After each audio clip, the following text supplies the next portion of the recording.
Halo, selamat pagi, selamat Natal ya buat semuanya. Walaupun masih secara online, masih tetap online, tapi kita harus tetap semangat, tetap sehat, tetap jaga kesehatan, oke? Ya, hari ini kita ketemu lagi dalam pelajaran sekolah minggu secara online. Hari ini kita masuk dalam pelajaran yang ke-13, artinya pelajaran yang terakhir. Nah, pelajaran ke-13 ini berjudul syarat mengikuti perjamuan Tuhan. Sebelumnya mari kita berdoa dulu. Tuhan Yesus yang baik, terima kasih Tuhan untuk kasih-Mu, untuk penyertaan-Mu bagi kami semua. Terima kasih untuk setiap hal yang sudah Tuhan boleh berikan bagi kami, yang Tuhan berikan kesempatan sampai saat ini, sehingga kami masih tetap sehat, kami tetap boleh beraktivitas sebagaimana aktivitas kami masing-masing.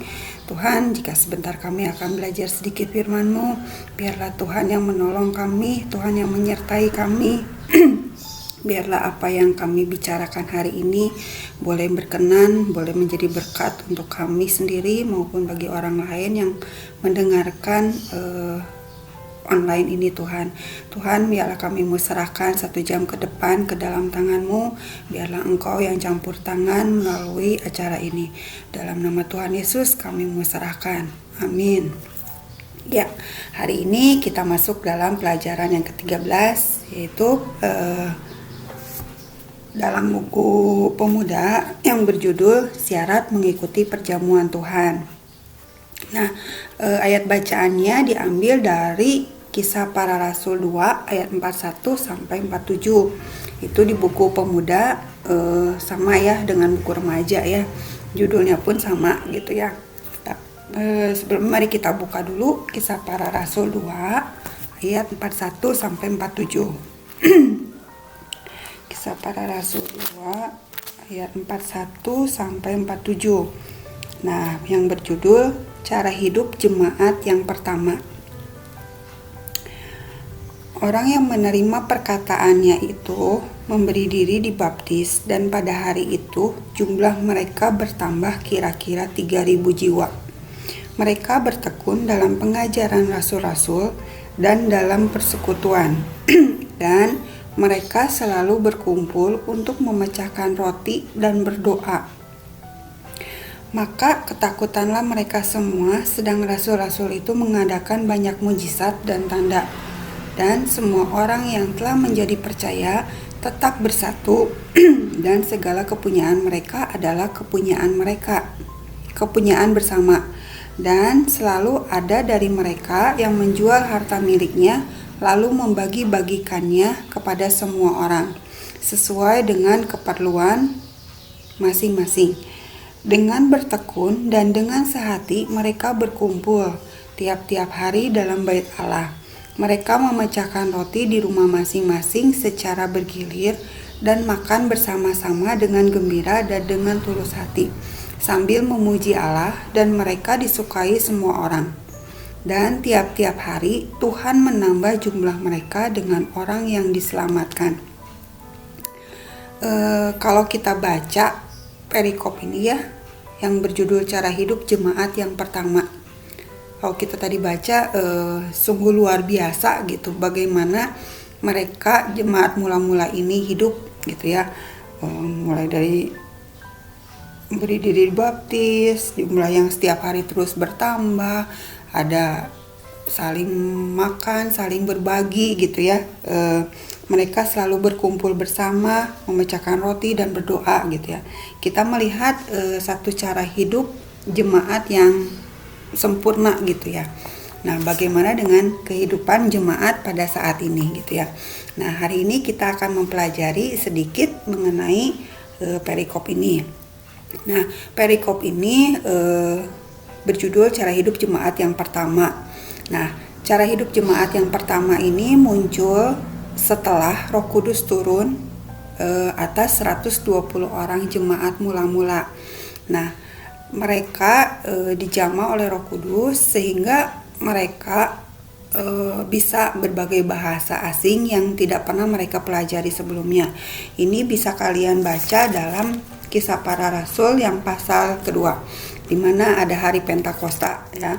Berikutnya juga kalian bisa mempelajarinya lebih lanjut, kalian bisa membacanya sendiri dalam Alkitab kalian masing-masing ya. Nah, berikutnya ketika Petrus berkhotbah, ini juga masih di Kisah Para Rasul pasal 2, dimulai dengan ayat 41. Orang-orang yang menerima perkataan Petrus itu, mereka memberi diri dibaptis, dan pada hari itu juga jumlah mereka bertambah 3.000 jiwa. Luar biasa sekali ya. Kita tidak pernah melihat dalam sekali khotbah ada pendeta yang mempertobatkan langsung 3.000 jiwa gitu ya. Nah, peristiwa ini sungguh luar biasa ya. Sekali berkhotbah, Petrus bisa mempertobatkan 3.000 jiwa. Sungguh luar biasa. Nah, setelah bertobat, jemaat mula-mula ini, apa sih yang mereka lakukan? Apakah mereka cuman datang mendengarkan perkataan Petrus dan melakukannya, atau setelah bertobat mereka ya udahlah hidup aja kembali lagi ke kebiasaan lamanya gitu ya. Nah, ternyata setelah bertobat mereka hidup menjadi berkat untuk semua orang. Mereka melakukan apa yang diajarkan Petrus untuk mereka. Nah, buktinya apa? Mereka tetap bertekun dalam pengajaran para rasul. Itu yang pertama ya. Mereka tetap bertekun dalam pengajaran para rasul. Nah, pengajaran para rasul ini adalah doktrin yang diajarkan oleh para rasul mengenai kehidupan dan pengajaran Yesus. Nah, pengajaran merupakan unsur penting dalam kehidupan jemaat mula-mula gitu ya. Nah, di mana ajaran para rasul ini memiliki otoritas yang tidak bertentangan dengan apa yang Yesus ajarkan. Nah, dan Yesus sendiri berjanji kepada para rasulnya bahwa dia akan dibimbing kepada kebenaran itu gitu ya. Jadi ketika kebenaran Allah diungkapkan oleh Roh Kudus kepada para rasul, nah para rasul ini mereka mengajarkan pesan itu kepada murid-muridnya yang lain gitu ya. Nah, dalam pengajaran ini mereka perlu adanya satu ketekunan. Tadi kita baca ya, mereka bertekun dalam pengajaran para rasul. Artinya bertekun itu perlu waktu ya. Ini tidak terjadi cuma sekali, 2 kali, tapi perlu waktu yang terus-menerus, yang mungkin tidak sebentar ya, perlu waktu cukup lama, perlu satu proses di mana jemaat mula-mula ini perlu bertekun melalui pengajaran ini, nggak cuma sekali 2 kali, tapi memerlukan satu ketahanan yang terus-menerus, yang sering dilakukan gitu ya. Nah, bagaimana dengan kita saat ini? Apakah kita masih bertekun dengan ajaran para rasul ini? Nah, ajaran para rasul ini apa ya? Nah, kalau kita saat ini, kita harus bertekun dalam pengajaran yang bisa kita baca, bisa kita pelajari dalam Alkitab kita gitu ya. Nah, seringkali kita bukannya bertekun melalui pengajaran para rasul ini, tapi kita lebih lebih meyakini, lebih senang mendengar kesaksian orang. Misalnya gini, apakah kita senang dalam mempelajari Alkitab ini? Misalnya eksposisi Kisah Para Rasul 2 ayat 1 misalnya. Atau apakah kita lebih senang mendengar kesaksian orang yang misalnya nih si A atau pendeta A atau si B gitu ya, baru datang dari surga. Dia menceritakan pengalamannya di surga. Nah, kemungkinan besar seringkali kita lebih memilih kesaksian-kesaksian orang daripada kita mempelajari sendiri apa yang para rasul mau ajarkan melalui Alkitab ini ya. Nah, kenapa? Karena itu lebih lebih menarik, lebih luar biasa kali ya, lebih spektakuler gitu ya.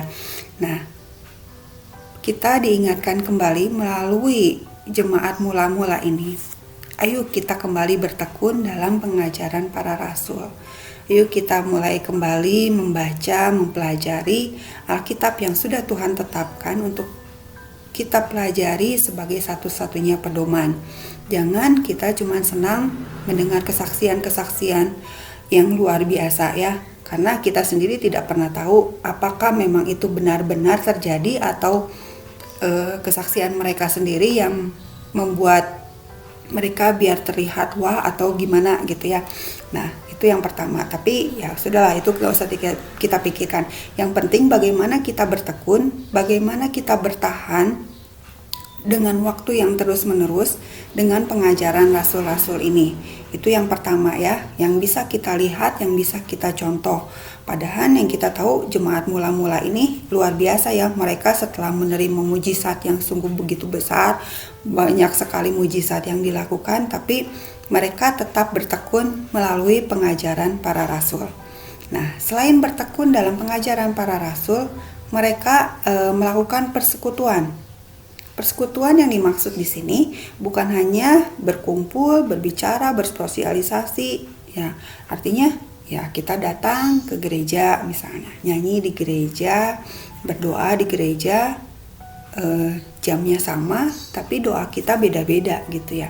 Apa yang kita doakan ya sesuai keperluan kita, sesuai kepentingan kita gitu ya. Nggak ada kebersamaannya gitu. Nah, terus apa bedanya dong persekutuan ini dengan pasar misalnya, dengan arisan? Nah, di pasar kan ada kebersamaan, ada banyak orang berkumpul, ada orang melakukan transaksi, ya ada penjualan, ada pembelian gitu ya. Tapi mereka datang bersama dengan tempat yang sama, tapi tujuan mereka berbeda. Masing-masing mencari keuntungannya sendiri-sendiri gitu ya. Nah, persekutuan yang dimaksud di sini bukan persekutuan seperti itu ya, tapi persekutuan ini lebih kepada kebersamaan, lebih menekankan pada kesatuan dari jemaat sebagai satu hubungan yang timbal balik karena adanya satu ikatan yang sama. Jadi ikatan yang samanya itu apa? Yaitu merasa bersama, merasa sebagai satu kesatuan. Nah, seperti yang kita tahu persekutuan itu berasal dari kata sekutu ya. Sekutu bukan kutu ya. Nah, sekutu artinya apa? Jadi ada rekanan, ada kebersamaan, di mana yang tadi kita baca mereka mengakui adanya milik bersama. Nah, adanya pengorbanan, adanya rasa saling menolong satu dengan yang lainnya sesuai dengan karunia yang sudah Allah berikan masing-masing. Nah, sehingga mereka jemaat mula-mula ini menjadi saluran berkat untuk orang-orang di sekitarnya. Nah, berbicara menjadi saluran berkat. Menjadi saluran berkat untuk apa sih? Menjadi saluran berkat kita itu untuk menjaga keseimbangan. Artinya gini, kalau ada seseorang yang nggak punya, ya kita beri. Kalau ada yang nggak ada, ya kita beri gitu. Nah, terus ada lagi, kalau orang kaya banyak memberi, itu adalah suatu yang biasa ya. Tapi kalau udah kaya, nggak suka memberi atau memberinya sedikit, nah itu namanya keterlaluan ya. Tuhan sudah mengizinkan, sudah memberikan berkatnya agar dia kaya, dia bukannya menjadi saluran berkat ya, tapi dia memberi sedikit gitu ya. Nah, tapi seandainya miskin pun, nah jangan dijadikan alasan untuk tidak memberi. Mari kita bercermin pada jemaat mula-mula ini. Mereka saling menolong, saling memberi, saling berbagi gitu ya. Nah, seringkali kalau kita miskin, aduh Tuhan, dah saya juga masih kurang, saya juga masih sedikit nih, masa saya mau berbagi? Nah, jangan dijadikan alasan untuk itu. Apapun keberadaan kita, kalau kita bisa memberi, ayolah kita memberi. Kita contoh jemaat mula-mula ini ya. Nah, berikutnya, yang pertama tadi apa? Pengajaran para rasul, terus ada persekutuan. Yang ketiga, jemaat mula-mula ini tetap memecahkan roti. Nah, memecahkan roti sebenarnya ini merupakan referensi untuk perayaan perjamuan Tuhan yang di jemaat mula-mula sering dimasukkan sebagai bagian dari jamuan bersama-sama yang disebut sebagai perjamuan kasih. Nah, di mana kebiasaan orang Yahudi pada jemaat mula-mula ini, setiap mereka melakukan persekutuan, pasti mereka makan bersama. Ya, nah dalam orang Yahudi juga makanan pokok mereka adalah roti. Nah, minumannya adalah anggur gitu ya. Nah, sangat penting bagi mereka untuk patuh pada perintah Yesus guna mengingat kematiannya sampai ia datang kembali. Nah, selain itu ada juga dalam perjamuan Tuhan itu ada juga persatuan dengan Tuhan dan dengan orang percaya lainnya yang ditujukan dalam perjamuan Tuhan. Artinya gini, dalam perjamuan Tuhan kita merasa terikat, kita menjadi satu tubuh dengan Tuhan, dan kita meyakini, mempercayai kalau tubuh dan darah Yesus, roti dan anggur itu sebagai lambangnya. Kita mengikuti perjamuan Tuhan dan kita bersatu dengan Tuhan dan dengan orang percaya lainnya gitu ya dalam perjamuan ini.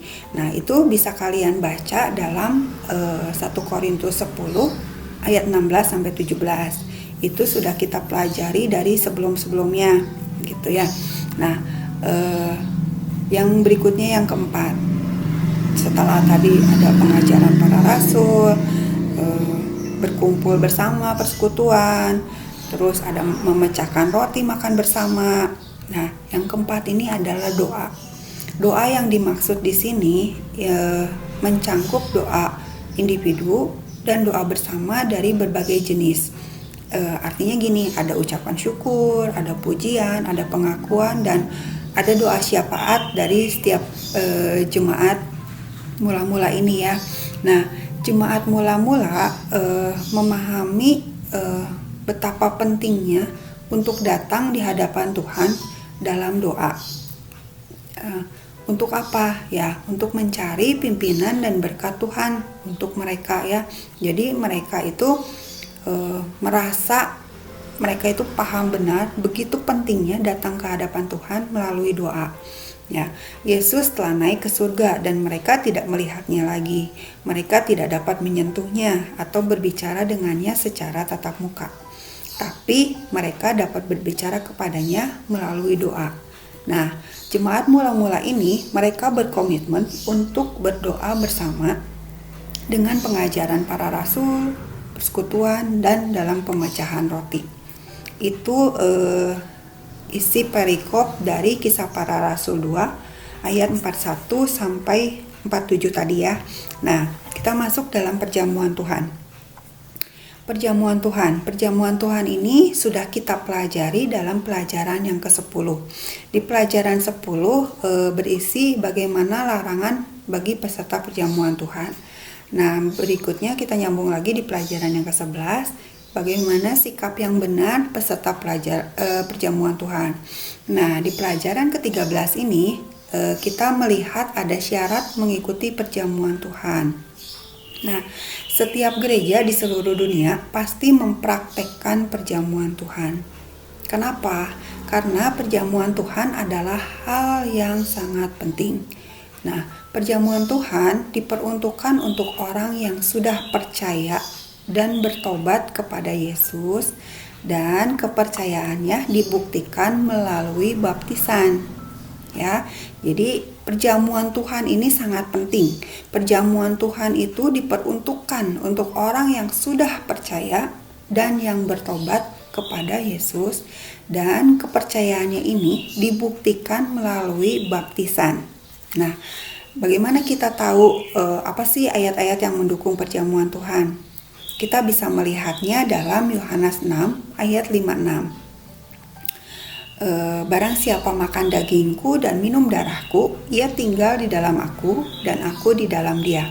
Nah, ini adalah kata-kata Yesus sebelum Yesus disalibkan, di mana murid-murid Yesus mengalami kebingungan ya.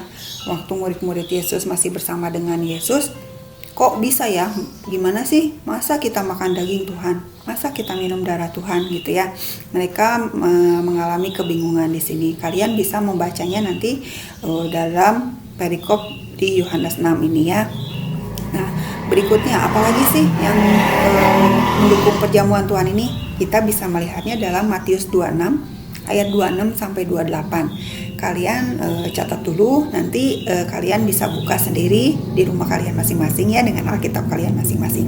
Nah, dalam Matius 26 ayat 26 sampai 28 ini berisi mengenai penetapan perjamuan malam. Nah, peristiwa ini terjadi pada malam saat Yesus mau diserahkan untuk menebus dosa-dosa manusia. Jadi, mengapa sih Yesus harus disalib? Mengapa sih Yesus harus diserahkan? Nah, kalian bisa membacakannya dan Cici yakin kalian sudah mengetahuinya gitu ya. Nah, ini adalah penetapan perjamuan malam di mana peristiwa ini terjadi pada saat Yesus mau diserahkan untuk menebus dosa-dosa manusia. Berikutnya, ayat mana lagi sih yang mendukung mengenai perjamuan Tuhan ini? Nah, kita bisa melihatnya dalam 1 Korintus 10 ayat 16. Nah, kalian bisa membacanya. Nah, roti dan anggur di sini bukan sekedar roti dan anggur biasa, bukan sekedar makanan atau minuman yang biasa kita makan gitu ya. Tapi roti dan anggur di sini adalah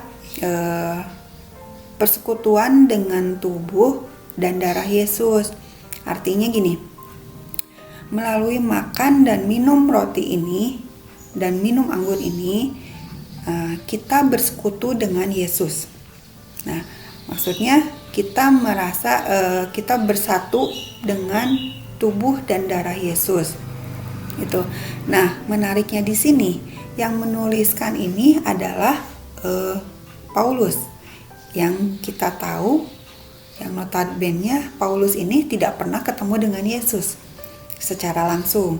Tapi kita juga tahu ya yang pada akhirnya Paulus adalah menjadi satu pengajar yang luar biasa dipakai Tuhan gitu ya. Nah, berikutnya ayat yang mendukung lagi adalah di 1 Korintus 11 ayat 26. Ini juga sudah kita pelajari 2 minggu dalam pelajaran perjamuan Tuhan ini gitu ya. Dalam 1 Korintus 11 ayat 26, sebab setiap kali kamu makan roti ini dan minum cawan ini, kamu memberitakan kematian Tuhan sampai Ia datang. Kalau di ayat sebelumnya kita lihat bagaimana kalau kita makan dan minum dari perjamuan ini, kita bersekutu dengan Yesus. Nah, di bagian ini dalam 1 Korintus 11 ayat 26 ini, kalau kita makan dan minum dari cawan ini, artinya kita memberitakan kematian Tuhan sampai Ia datang. Artinya dengan makan roti dan minum anggur, kita memberitakan kematian Yesus. Kita mengingat dan kita mempercayai bahwa Yesus sudah mati di atas kayu salib. Di atas kayu salib untuk siapa? Untuk kita semua. Untuk apa? Untuk menebus dosa kita. Nah, jadi syarat mengikuti perjamuan Tuhan adalah percaya kepada Yesus sebagai Tuhan dan Juru Selamat secara pribadi. Ya, syaratnya percaya, bukan dibaptis.